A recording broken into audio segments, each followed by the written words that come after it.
The fluorescent hum of the bureau's endless rows of filing cabinets had never sounded so dull to Eliot as it did that morning. Yet, beneath that monotony lay an undeniable pulsar heartbeat of absurdity that had begun to thrum louder with every sock portal he dared to explore. He held the peculiar striped sock in his hands, its fibers alive with a faint glow and an almost imperceptible twitching, as if eager to lead him somewhere new. Taking a breath which felt far too deliberate, in the sterile air Eliot slid the sock over his hand and felt a slight tug, like the fabric was pulling him forward. The world around him blurred, colors bleeding and twisting until he stumbled onto solid ground in a place that defied all expectations. Gravity here was a whimsical artist, bending and swaying, causing leaves to float upward and stones to drift lazily sideways. The sky was not a sky, but a canvas of soft humming colors that shifted with each blink, bathing the landscape in surreal light. Eliot's heart raced with a cocktail of excitement and bewilderment. This was no mundane office drudgery. This was the very essence of the Bureau's secret. He stumbled forward, eyes wide, as the laws of physics seemed to dance to a tune only this dimension could hear. Back in the grey monotony of the Bureau, Mr. Tiddles, the office cat, whose aloofness was legendary, suddenly sprang into motion. His green eyes flickered with something almost like purpose as he darted toward one of the endless filing cabinets. Eliot barely caught the sight before the cat pawed at a hidden latch near the base. With a soft click, a panel slid open, revealing a dimly glowing portal beneath the floor tiles, new gateway waiting silently beneath the linoleum. "That cat," Mina muttered, adjusting her glasses as she peered down the opening, always showing up at the right moment. Harold chuckled, his wild grey hair bouncing as he leaned in. "Mr. Tiddles has a knack for sniffing out the weirdest socks." Gathered around a cluttered desk, the trio unfolded worn maps covered in cryptic symbols and sock sketches. Each mark represented a portal, a doorway to a world stranger than the last. Eliot traced a finger over a polka-dotted sock symbol, shuddering with anticipation. "This one," Harold whispered, "is a place where time doesn't just flow, it folds, unfolds, and sometimes even runs backwards." Eliot swallowed hard, but nodded. The allure of discovery outweighed the gnawing fear of losing control. He slipped the polka-dotted sock over his hand and was immediately swept away. The sensation was dizzying. Around him, the world blurred and shifted, moments flickering like broken film reels. People passed by in reverse, words unspoken slipped back into silence, and Eliot felt his own footsteps rewind with a strange exhilaration. Disoriented but exhilarated, he navigated this topsy-turvy landscape, marveling at the oddity of it all. Here, the Bureau's rigid rules seemed laughably out of place. Returning each time to the dull office, Eliot found the contrast ever sharper. The cosmic oddity of these dimensions versus the drab, grey, bureaucratic machine. Yet, with each journey, he felt more certain that the Bureau was not merely an office, but a crossroads of infinite possibilities.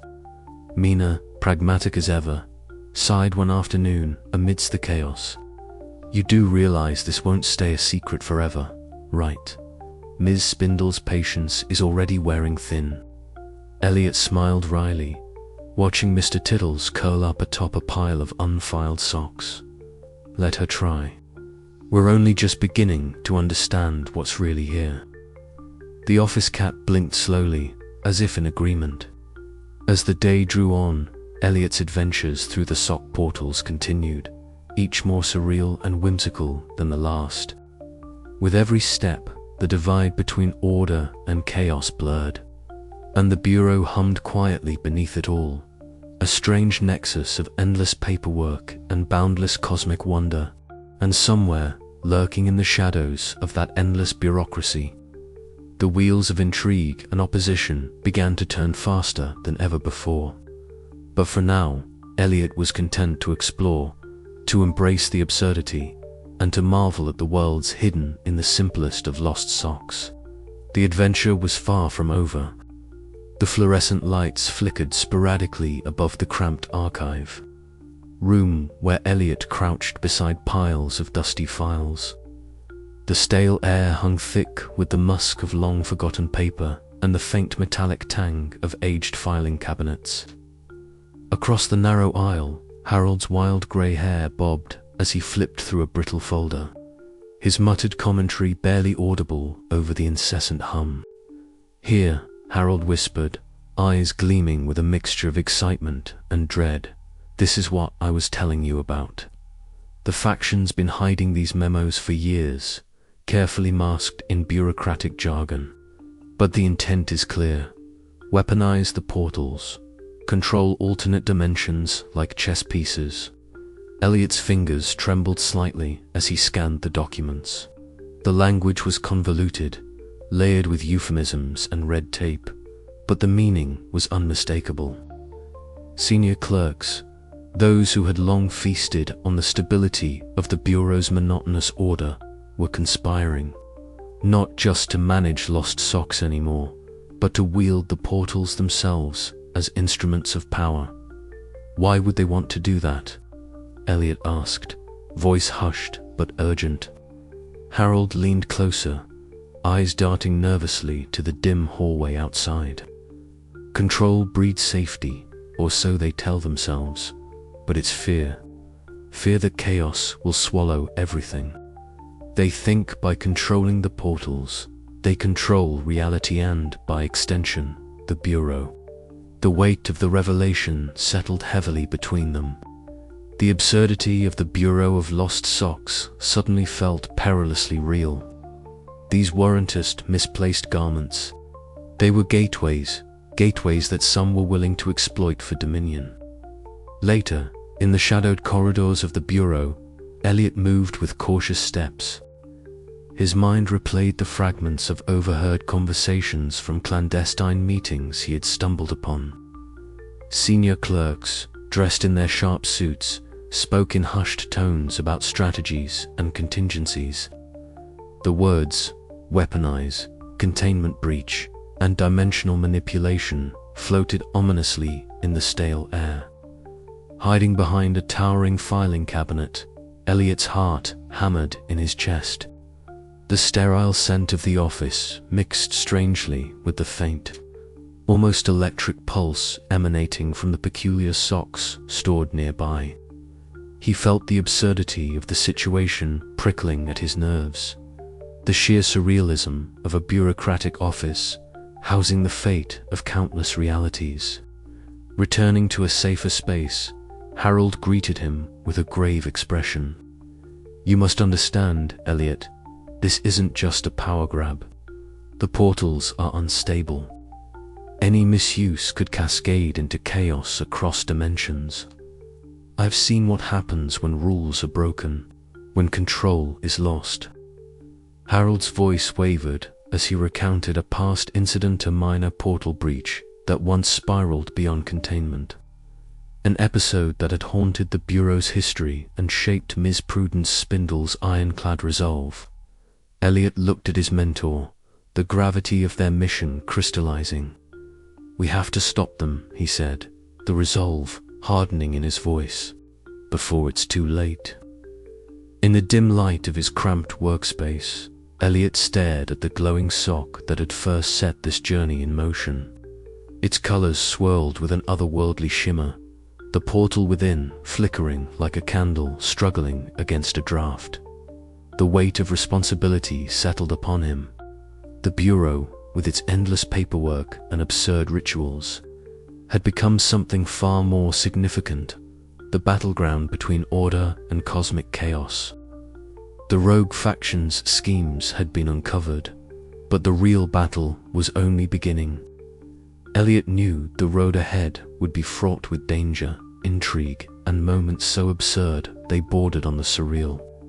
Yet beneath it all was a strange magic. a whimsical possibility that even the most mundane corners of existence could hold secrets vast and profound.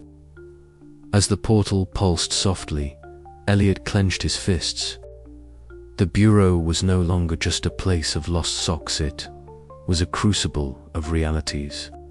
And he, the once overwhelmed intern, was poised to become its reluctant champion. The fluorescent lights hummed overhead, casting a sterile glow that seemed to mock the very idea of warmth or comfort. In the cramped break room of the Bureau of Lost Socks, Eliot shuffled a stack of yellowed forms nervously, glancing nervously over his shoulder. The air was thick with the scent of stale coffee and forgotten deadlines.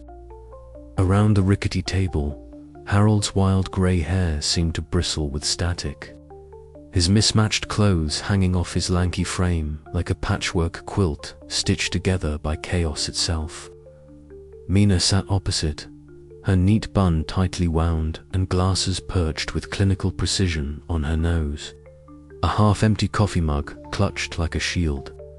"We can't keep doing this blindly," Mina muttered, voice low but firm. "The rogue faction isn't just a nuisance anymore. They're watching, waiting for a slip-up." Eliot nodded, fingers twitching ink stains on the forms. "I know, but if we don't act, they'll weaponize those portals, and who knows what kind of mess that'll unleash." Harold leaned forward, eyes gleaming with a mix of excitement and exhaustion. "The key is subtlety. We operate under the radar, use the bureaucracy against itself. There's enough red tape here to choke a dragon." The three formed an unlikely trinity: Eliot, the curious intern with a penchant for odd socks and witty quips; Harold, the eccentric former researcher whose mind was a labyrinth of half-baked theories and forgotten experiments; and Mina, the pragmatic realist whose fierce loyalty was tempered by a healthy dose of skepticism. Their first challenge was surveillance. Ms. Prudence Spindle's faction had tightened their grip, installing new monitoring protocols and increasing patrols through the labyrinthine filing cabinets. Eliot had learned to read the patterns of the office, the faint shuffling of papers signaling a clerk's approach, the abrupt silence that meant a camera was sweeping nearby. He moved like a shadow, slipping between aisles and ducking behind towering stacks of paperwork. "Watch your step," Harold whispered one afternoon as they navigated the maze. "Clerk number 42 is on high alert. He's obsessively filing socks in a new, convoluted system. One wrong move, and we're toast." Eliot smirked despite the tension.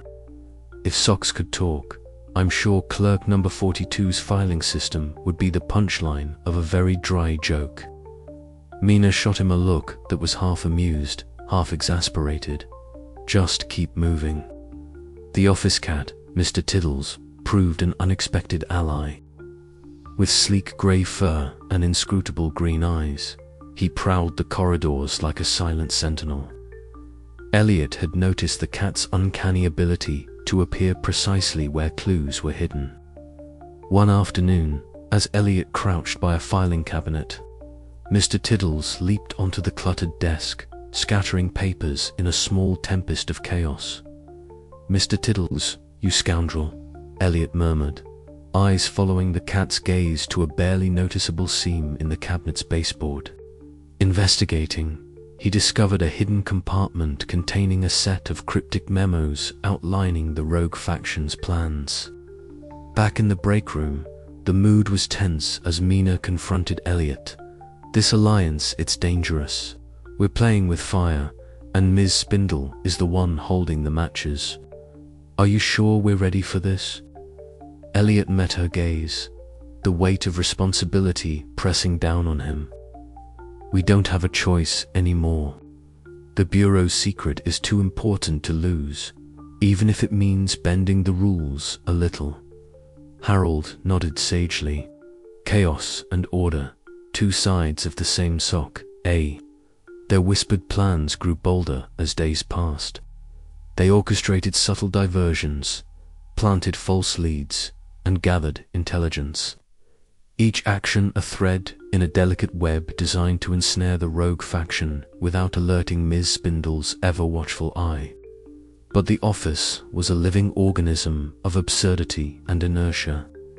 At every turn, they faced not only human foes, but the maddening labyrinth of bureaucracy itself, a maze of forms, memos, and nonsensical regulations that threatened to grind their efforts to a halt. Late one evening, as Eliot filed a report with meticulous care, a sudden clatter echoed through the silent office. Mr. Tiddles darted past, eyes wild, leading Eliot to a hidden sock drawer ajar and papers strewn about. The rogue faction had left a message, a warning that their game was far from over. Eliot's heart pounded, but a grin tugged at the corners of his mouth. "Game on," he whispered, the absurdity of their situation hanging in the air like the faint scent of lost socks. As the chapter closed, the trio sat once more in the break room, their alliance forged in whispered secrets and shared risks. The Bureau of Lost Socks remained a place of endless paperwork and quiet magic. But now it was also a battleground where wit and will clashed against the relentless tide of order and chaos. And Eliot, the mismatched sock-wearing intern with ink-stained fingers and a restless mind, was ready to lead the charge. The fluorescent lights above flickered with a rhythm that felt vaguely conspiratorial, or perhaps just old. As Eliot stepped cautiously between the towering rows of filing cabinets, the claustrophobic scent of aged paper and dust wrapped around him like an old, musty blanket. Behind him, Harold shuffled along, muttering softly about misplaced files and the curious properties of certain sock fibers, while Mina kept a steady hand on her ever-present coffee mug, her eyes sharp and scanning their surroundings with pragmatic vigilance. "I still can't believe they built this place without a fire escape," Eliot whispered, partly to himself, partly to his companions. "It's like some kind of bureaucratic labyrinth designed to trap souls." Harold chuckled, his wild grey hair bouncing. "Ah, but the labyrinth is more than that. Legend has it this maze isn't just storage, it's a nexus, the heart of the Bureau's secret operations, a place where portals converge." Mina raised an eyebrow. Legend, or a convenient excuse for all the lost paperwork? Eliot's gaze flicked to a cabinet that seemed to hum faintly, as if alive. His peculiar sock, safely tucked in his pocket, twitched in response. It was as if the socks themselves were whispering secrets to him, tugging him deeper into the maze. As they ventured further, the cabinets seemed to multiply endlessly, their metal surfaces cold and indifferent.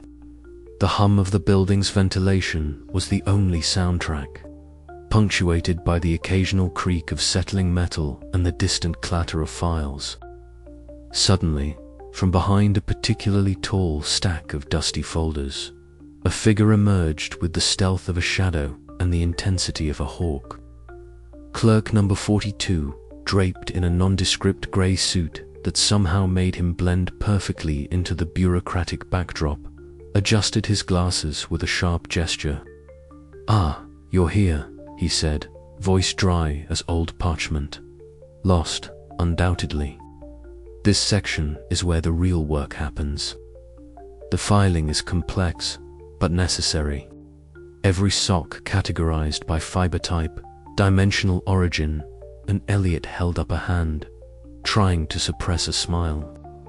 "We're not lost, just exploring." Clerk number 42's eyes narrowed, and he launched into a rapid-fire explanation of his obsessive filing system, complete with acronyms and codes that would make a quantum physicist weep. His passion was unmistakable, but it was tinged with a kind of madness, the kind bred from years of filing socks no one would ever see again. Mina exchanged a glance with Eliot and Harold, silently communicating the shared thought This man was a living embodiment of the Bureau's absurdity. Their encounter was abruptly interrupted by a soft padding sound. Mr. Tiddles, the office cat with sleek black fur and a distinctive white patch shaped like a sock on his chest, appeared at their feet. He weaved through their legs and paused at an unusually nondescript cabinet, pawing at a hidden latch.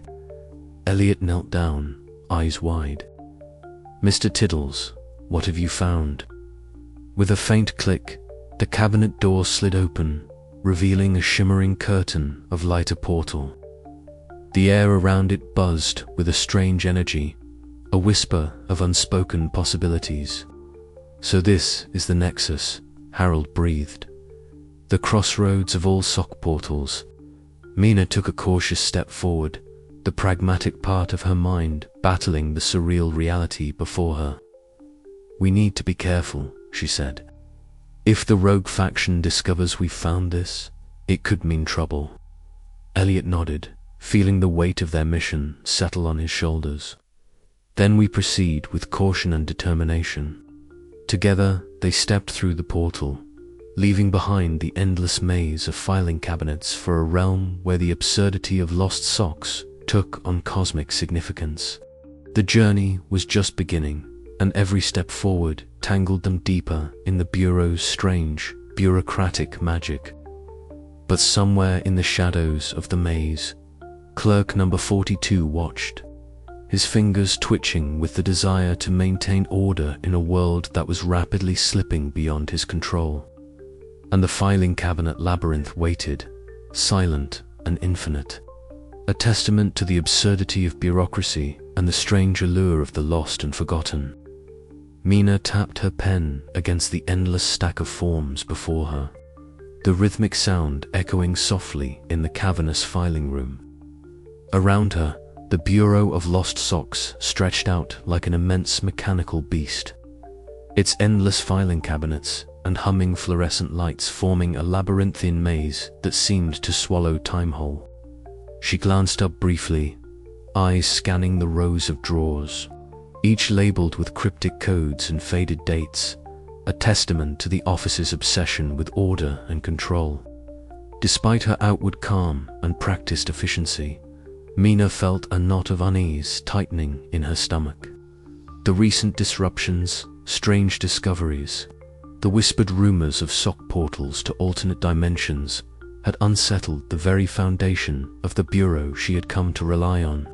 She prided herself on being pragmatic, a steadfast guardian of the office's routines and rules. Yet now, confronted with the impossible, she wrestled with a gnawing doubt.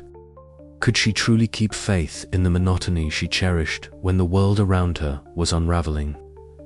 Her thoughts were interrupted by the sudden appearance of Eliot, who approached her desk with his usual disheveled enthusiasm. His mismatched socks peeked beneath his worn trousers, and his ink-stained fingers twitched nervously as he spoke. "Mina," he began, voiced low but urgent, "you've got to see this. Another sock portal, this one's like nothing we've seen before. It's incredible." Mina raised an eyebrow, masking her skepticism with a practiced smile. "Incredible or dangerous? You know how Ms. Spindle feels about these disruptions. She won't tolerate any nonsense that threatens the Bureau's order." Eliot shrugged, a glimmer of mischief in his eyes. Since when did order stop us from discovering something extraordinary? The tension between them was palpable, a clash of ideals embodied in two co-workers caught in a surreal storm. Mina sipped her coffee, its bitter warmth grounding her amid the whirlwind of uncertainty. Later that day, Harold burst into their cramped break room, papers fluttering from his hands like startled birds. His wild grey hair seemed to crackle with the energy of his latest revelations. "You won't believe what it found," he exclaimed, eyes wide with excitement. "The portals aren't random, they follow patterns, rules even.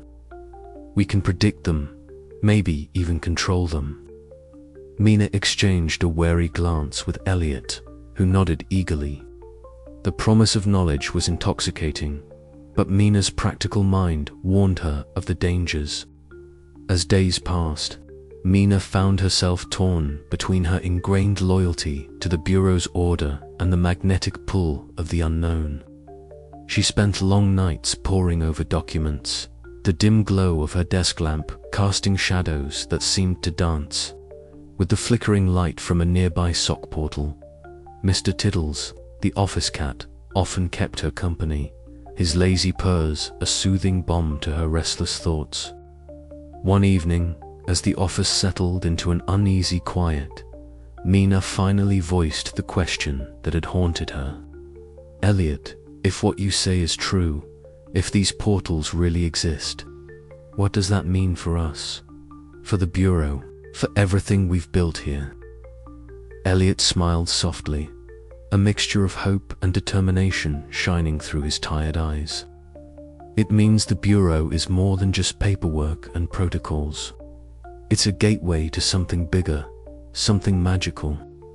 And maybe, just maybe, we have a chance to make a difference." Mina hesitated, then nodded slowly. The path ahead was uncertain, fraught with risks and challenges, but for the first time in a long while, she felt a flicker of belief. The mundane and the marvelous were entwined, and she was ready to walk the line between them. As the chapter closed, Mina stood by the window overlooking the endless rows of filing cabinets, the hum of the Bureau now a symphony of possibility rather than monotony. Somewhere within those cabinets, among the lost socks and forgotten files, lay the future uncertain, absurd, and undeniably wondrous. With a decisive sip of coffee, she turned back to her desk, ready to face whatever came next. The days that followed brought a shift in the office's atmosphere. Mina found herself increasingly involved in Eliot's investigations, her pragmatic nature providing a grounding counterbalance to his boundless curiosity. Though skepticism still flickered beneath her expressions, she began to embrace the strange new reality that the Bureau held secrets far beyond mere lost socks. She and Eliot shared hushed conversations in shadowed corners, their voices low amidst the clatter of typing and the rustle of paperwork. Mina questioned every leap of faith, yet each answer only deepened the mystery and her reluctant trust. Ms. Prudence, Spindle's looming presence was a constant reminder of the fragile balance they sought to maintain. Mina felt the pressure of her gaze, sharp and unyielding, as if the very air tightened around her whenever the bureau chief was near. One late afternoon, Mina caught sight of Ms. Spindle speaking sternly with a group of senior clerks, their expressions grave and voices hushed. The threat of the rogue faction's ambitions shadowed every meeting, a reminder that order was always on the brink of collapse. Through it all, Mina's allegiance grew more complex. She was no longer just a protector of paperwork and procedure. She had become a reluctant guardian of something far more extraordinary. The mundane had been pierced, and the Bureau's endless corridors now echoed with the whispers of endless possibilities. As the chapter drew to a close, Mina stood beside Eliot at the threshold of another portal, the swirling colors reflecting in her glasses. She hesitated, then stepped forward, ready to face the absurd and wondrous unknown alongside her newfound allies. The Bureau of Lost Socks, with its endless paperwork and peculiar magic, was awakening. And so was Mina.